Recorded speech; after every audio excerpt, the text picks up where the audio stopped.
Rolls बघा किती छान दिसतोय आणि कट केल्यानंतर तर असे वाटत आहे की आपण घरी न बनवता बाहेरून विकत आणला आहे. पण मुळीच नाही. हा खजूर रोल आपण बाहेरून विकत न आणता घरच्या घरी बनवला आहे. तुम्ही जर डायबेटिक पर्सन असाल किंवा तुम्हाला काहीतरी गोड खाण्याची इच्छा झाली असेल, पण त्यामध्ये साखर किंवा गुळाचे प्रमाण नको आहे, तर हा रोल तुमच्यासाठी. कारण आपण यामध्ये साखर किंवा गुळाचा वापर न करता खजूर वापरले आहे. त्यामुळे डायबेटिक पर्सन तर हे खाऊ शकतातच, पण आपल्यासाठी किंवा लहान मुलांसाठी पण हा खूप पौष्टिक आहे. एकदा जर हा रोल तुम्ही बनवून ठेवला तर महिनाभर आरामात टिकतो. याला काहीच होत नाही. त्यामुळे तुम्ही ही रेसिपी न चुकता नक्की ट्राय करा. नमस्कार, मी प्रिया. प्रिया रेसिपी मराठीमध्ये तुम्हा सर्वांचे मनापासून स्वागत. आज आपण ड्रायफ्रुट्स खजूर रोल कसा बनवायचा हे पाहणार आहोत. चला तर मग स्टार्ट करूया आज आपल्या छानशा रेसिपीला. खजूर रोल बनवण्यासाठी इथे मी सर्वप्रथम 50 ग्रॅम बदाम घेतले आहेत, 50 ग्रॅम काजू, अर्धा किलो खजूर, 2 चमचे पिस्ता, 1 चमचा खसखस, 2 चमचे पंपकिन सीड आणि साजूक तूप. आता इथे सर्वप्रथम काय करायचे, बदामाचे आपल्याला बारीक बारीक असे काप करून घ्यायचे. म्हणजे अगदीच बारीक नाही करायचे. मी तुम्हाला व्हिडिओमध्ये दाखवते ना, अशा पद्धतीने करून घ्यायचे आहे. म्हणजे आपण ज्यावेळेस रोल खात असतो त्यावेळेस सर्व ड्रायफ्रुट्स आहेत ना ते दाताखाली आले पाहिजेत.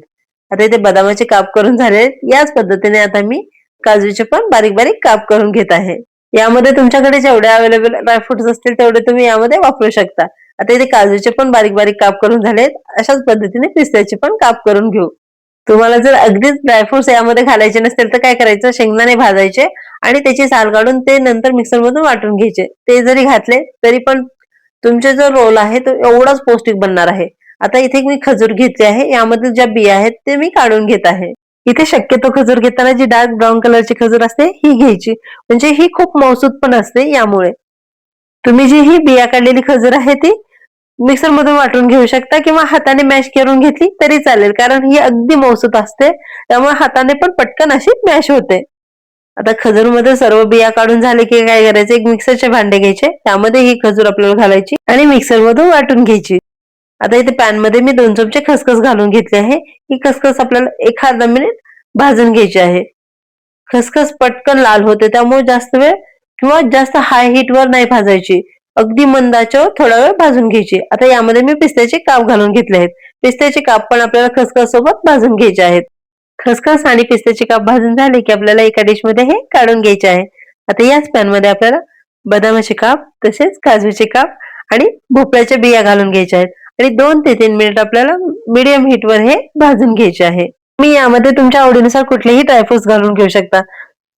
फक्त या ड्रायफ्रुट्स मधील मॉइश्चर निघून जाईपर्यंत आपल्याला हे भाजून घ्यायचे आहे. आता इथे साधारण 2 ते 3 मिनिट झाले आहेत आणि हे मी व्यवस्थित असे भाजून घेतले आहे. हे पण एका डिश मध्ये काढून घेते. आता पॅन मध्ये आपल्याला 2 चमचे साजूक तूप घालून घ्यायचे आहे. तूप मेल्ट झाले की आपण जी मिक्सर मधून खजूर काढून घेतली होती ती यामध्ये आपल्याला घालून घ्यायची आहे. खजूर सुरुवातीला घातल्या घातल्या खूप घट्टसर वाटते, पण जशी जशी याला उष्णता किंवा ऊब भेटेल तशी ही सैलसर होते आणि अगदी मऊसूत होते.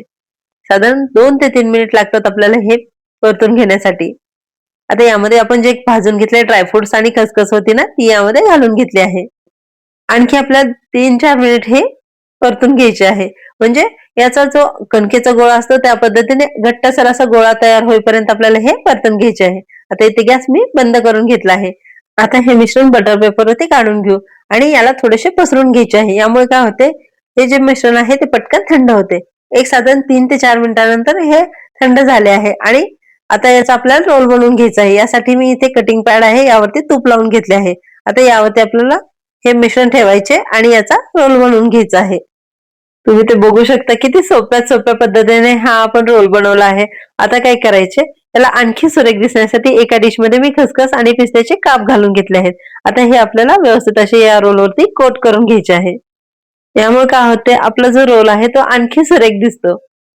खसखस आणि पिस्त्याचे काप यावरती व्यवस्थित असे लावून घेतले की काय करायचे, एक जिलेटिन पेपर घ्यायचा, यावरती हा रोल ठेवायचा आणि रोल आपल्याला जिलेटिन पेपर मध्ये व्यवस्थित असा कव्हर करून घ्यायचा आहे. त्याचे 2 फायदे आहेत. ज्यावेळेस आपण हा रोल फ्रीज मध्ये सेट करण्यासाठी ठेवणार आहोत तो व्यवस्थित असा सेट होतो आणि यावरती जे पिस्त्याचे काप आणि खसखस लावून घेतली होती ती पण गळून नाही जात. ती पण प्रॉपर अशी सेट होते.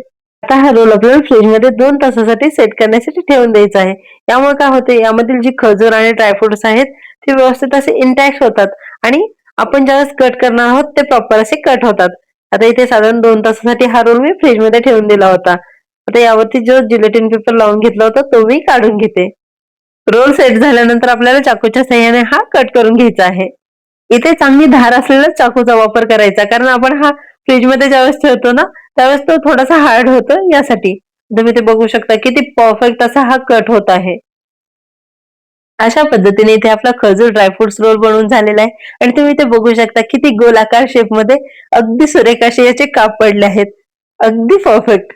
तुम्हाला ही आजची रेसिपी कशी वाटली कमेंट बॉक्समध्ये मला नक्की कळवा आणि अशाच नवनवीन रेसिपीसाठी युट्यूबवर प्रियाज रेसिपी मराठी चॅनेलला मात्र सबस्क्राईब करायला बिलकुल पण विसरू नका. आज वेळात वेळ काढून तुम्ही माझा हा पूर्ण व्हिडिओ बघितल्याबद्दल तुमचे मनापासून आभार. चला तर मग भेटूया अशा छानशा नेक्स्ट रेसिपी मध्ये. तोपर्यंत धन्यवाद.